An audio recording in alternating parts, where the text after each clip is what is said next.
और बुमराह ने क्या एक्स्ट्रॉर्डिनरी बॉलिंग की। फिर उसके बाद जो राणा साहब आए हैं एक नए, उनका एटीट्यूड बड़ा अग्रेसिव है। मेरे ख्याल से इंडियन टीम ने जो एक बुरा टाइम था वो भुला के एक नया दिन नई टेस्ट सीरीज़ में जो स्टार्ट किया वो दिखाया कि इंडियन टीम नंबर 1 है। और जैसे इन्होंने पहला दिन ख़त्म किया है, जैसे बॉलिंग की है, टीम ने कमबैक किया है। जहाँ पे टीम हिंदुस्तान की 100 पे आउट हो रही थी वहाँ पे 150 रन बनाए हैं। और 150 रन ऐसे लग रहा था कि ऑस्ट्रेलियन टीम के लिए बहुत कम रन है, लेकिन अपनी बॉलिंग से देखें, यही एक पार्टनरशिप होती है, टीम वर्क होता है। Still India they are on top और उन्होंने शानदार परफॉर्मेंस दिखाई है और 104 पे आउट कर दिया है। 46 रन की लीड यहाँ से निकालने में कामयाब हो गए हैं। तो 46 रन की लीड ठीक है, हम कह रहे थे 50 प्लस, मतलब 55-60 इस तरह। जसप्रीत बुमराह ने जैसी शुरुआत आपको आज प्रोवाइड की है, मतलब आते साथ ही वो हिंदी में आप कहते हैं विकेट चट खाई, आते साथ ही उन्होंने विकेट ली और आपको ये उम्मीद दिलाई कि जी कल सिर्फ मेरा अच्छा दिन नहीं था, आज भी मैं यहाँ पे अपना पंजा ले सकता हूँ।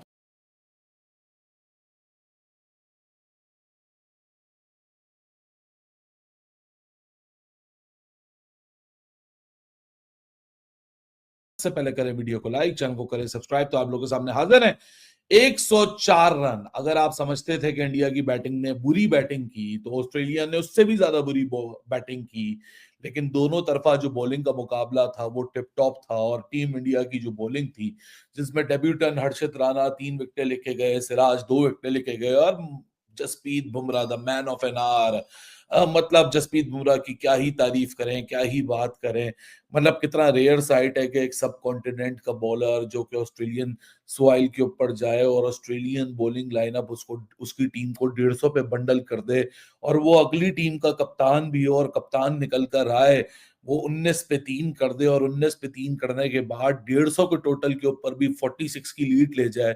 मतलब कमाल ही कर दिया जसप्रीत बुमराह और कंपनी ने। साथ में विराट कोहली की जरूर बात करेंगे, जो विराट कोहली का साथ रहा जसप्रीत बुमराह को सपोर्ट करने में, अपनी पूरी ट्रूप को रैली बिहाइंड करने में। लेकिन ये बड़ा फ्रस्ट्रेटिंग वक्त था क्योंकि सुबह के पहले घंटे के अंदर ही 9 विकेटों पे ऑस्ट्रेलिया आ चुका था और मिचेल स्टार्क अटक गया। वो हर बॉल को डॉट खेलता रहा, खेलता रहा, खेलता रहा, खेलता रहा। ऐसा लगना लगा कि अब कमेंटेटर्स भी कंफ्यूज हो गए थे कि यार लंच में 2 मिनट रह गए हैं, विकेट गिर नहीं रही है, उसने ग्लव चेंज मंगा लिया है क्या, ये आधा घंटा एक्सटेंड होगा। लेकिन exact at the stroke of the lunch, 9:20 Pakistan time, 9:50 Indian standard time और लोकल 12:20 पे एग्जैक्ट वो 10वीं विकेट आई और ऑस्ट्रेलिया की कहानी खत्म हो गई और इंडिया 46 रन की लीड लेके जाएगा, जो कि बहुत बड़ा हैंडीकैप है इन कंडीशंस के अंदर।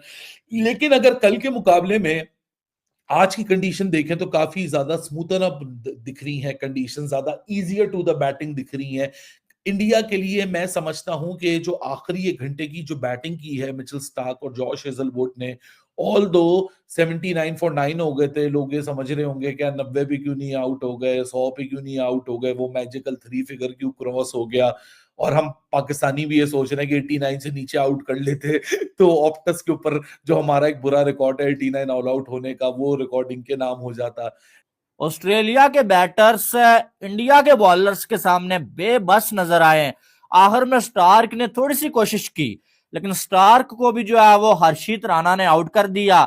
और ये मैच अगर देखा जाए तो इंडिया ने 150 पर आउट होने के बाद क्या कमाल की वापसी की और क्या कमाल का इंडिया ने कम बैक कर दिया है। जहां से ऐसा लग रहा था कि 150 पे इंडिया आउट हो गया, अब तो शायद ऑस्ट्रेलिया की टीम जो है ड्राइविंग सीट पर है, अब शायद ऑस्ट्रेलिया इस मैच में इंडिया को वापस ना आने दे। लेकिन इंडिया के बॉलर्स ने क्या कमाल की और लाजवाब किस्म की वापसी करवाई है यार, अनबिलीवेबल वापसी कि 150 पे आप आउट हुए उनके घर में और उनको वापस आपने जो 104 पे ऑल आउट कर दिया। 104 पे ऑस्ट्रेलिया अपने घर में ऑल आउट हो गई है। इससे बड़ी चीज क्या होगी इंडिया के बॉलर्स के लिए, इससे बड़ा क्या जो परफॉर्मेंस आप इसको कह सकते हैं कि आप जो ऑस्ट्रेलिया को उनके घर में जो है वो 104 पे ऑल आउट कर देते हैं जब, और लाजवाब किस्म की बॉलिंग, लाजवाब किस्म की फील्डिंग, और साथ में जसप्रीत बुमराह ने तो भाई साहब जो है वो तबाही ढहा दी है ऑस्ट्रेलिया के ऊपर। अगर ये कहा जाए ना, कुछ गलत नहीं होगा। Unbelievable bowling. और जसप्रीत बुमराह ने अपना जो है 11वां फाइफर भी ले लिया है। और इंडिया से बाहर जो है वो सबसे ज्यादा फाइफर लेने वाले इंडिया के पहले बॉलर क्या जसप्रीत बुमराह बन गए। अनबिलीवेबल बॉलिंग की है और ऑस्ट्रेलिया को घर में जो है वो आप कह सकते हैं कि जलील कर दिया। ये इसको बोलते हैं कि जलील होना। उनकी बैटिंग जो है ना वो जलील हुई है कि 104 रन टोटल आप अपने घर में बना सके, और वो भी अगर स्टार्क पिच पे रह के ना खेलता, स्टार्क रुक के ना खेलता, तो यहां से ऑस्ट्रेलिया की टीम शायद जो है वो 75-80 से पहले जो है वो ऑल आउट हो जाना था इन्होंने। लेकिन स्टार्क की वजह से थोड़ा सा जो है रन बढ़ गया, क्योंकि स्टार्क ने बहुत कमाल की बैटिंग की है। 112 बॉलें खेल ली हैं उस बंदे ने। आप देखें, टेल एंडर तो उसको मैं नहीं बोलूंगा। 112 बॉलों में 26 रन, और इंडिया के बॉलर्स को आखिर में स्टार्क ने परेशान कर दिया था। लेकिन फिर जो है वो हर्षित राणा ने आके उसको भी आउट कर दिया। लेकिन बहुत ही कमाल का जो है वो स्टार्क खेला है, अगर ये कहा जाए कुछ कम नहीं होगा। क्योंकि आप देखें जो है वो 112 बॉल हैं इंडिया के उस बॉलिंग अटैक के सामने, जिसने 67 पे जो है वो 7 आउट कर लिया ऑस्ट्रेलिया के। तो ये अच्छी चीज है। लेकिन वर्ल्ड क्लास बॉलिंग क्या होती है, वर्ल्ड क्लास बॉलर्स क्या होते हैं भाई, ये जो है वो इसको बोलते हैं जो इंडिया ने करके दिखाई है कि ऑस्ट्रेलिया में जाके ऑस्ट्रेलिया को जलील कर दिया कि 104 पर जो है वो ऑल आउट। अब ऑस्ट्रेलिया ने शायद सोचा भी नहीं हुआ था कि बॉर्डर गवास्कर ट्रॉफी में जो है वो इंडिया की टीम आएगी और इस तरह से 104 पे हमें ऑल आउट करके चली जाएगी। इंडिया और ऑस्ट्रेलिया के माबैन टेस्ट सीरीज जारी है और पहली इनिंग्स में इंडिया ने अच्छी लीड जरूर ली है 46 रन की। अस्सलाम वालेकुम माहिर खान साहब, अस्सलाम वालेकुम आमिर अंसारी साहब। 46 रन की लीड है।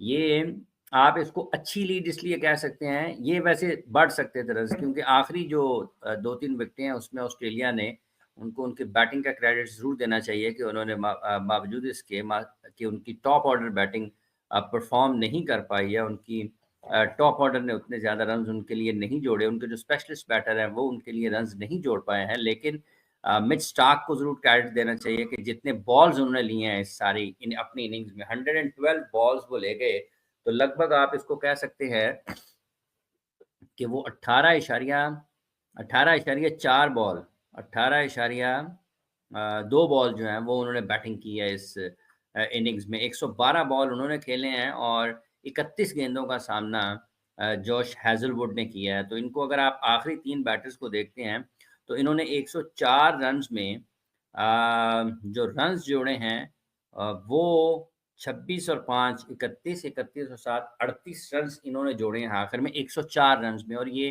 ताकुब कर रहे थे 150 रन्स का। सो इस एक इनिंग्स को देखते हुए, इनकी इस बैटिंग को देखते हुए कहा जा सकता है। इसके अलावा थोड़ा सा और ऊपर बैटिंग को देखते हैं उनके, तो 21 एलेक्स कैरी के हैं, 3 पैट कमिंस के हैं और 26 मिच स्टार्क के हैं। तो 50 रन तो यही बन जाते हैं 50, और उसके बाद 12 रन अगर आप शामिल कर लें उसमें पैट कमिंस और नेथन लॉयन के, तो 62 रन जो हैं ऑस्ट्रेलिया के आखिरी 5 बल्लेबाजों ने जोड़े हैं। 62 रन ऑस्ट्रेलिया के आखिरी 5 बल्लेबाजों ने जोड़े हैं। सो उनकी बैटिंग को इसलिए क्रेडिट ज़रूर देना चाहिए कि उन्होंने मज़ाहमत ज़रूर की, और जो कि ये लीड अगर आप देखते हैं तो 79 पर इनकी 9वीं विकेट गिरी थी, 70 पर इनकी 8वीं विकेट गिरी थी, 59 पर इनके 7 आउट हो चुके थे।